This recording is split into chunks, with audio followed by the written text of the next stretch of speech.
இதயமே வெடித்து சிதறிவிடும் அளவுக்கு நீ பாரத்தை சுமந்து கொண்டிருக்கிறாயல்லவா? ஆனால் ஒன்றை நீ மறந்துவிட்டாய். அந்த இதயத்திற்குள் தான் நான் உன் தாய் சிம்மாசனம் போட்டு அமர்ந்துள்ளேன் என்பதை. நீ சந்திக்கும் தோல்விகள் உன்னை நிலைகுலைய வைத்துள்ளது. உன் முகத்தில் ஒரு கலவரம், நாம் இந்த நிலையிலிருந்து மீண்டு வர முடியாதோ என்று.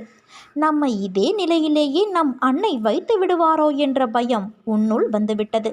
இது உன் முகம் பிரதிபலிக்கும் கலவரத்திலேயே எனக்கு புரிகிறது என் தங்கமே. நீ படும் துயரங்களை உன் அன்னையான நான் அறிய மாட்டேனா என்ன? அப்போது ஏன் தீர்வுகளை தரவில்லை என்றுதானே நீ கேட்கிறாய்? தீர்வுகளை உருவாக்கத்தான் நான் உன்னுள் வந்து அமர்ந்துள்ளேன். என்னை தூற்றுபவர்களுக்கே நன்மைகளை செய்யும் போது நானே கதி என்று சரணாகதியடைந்திருக்கும் என் பிள்ளையான உனக்கு நான் செய்ய மாட்டேனா என்ன? ஒரு வினாடியில் தலையெழுத்தை மாற்றும் சக்தி எனக்கு இருக்கிறது.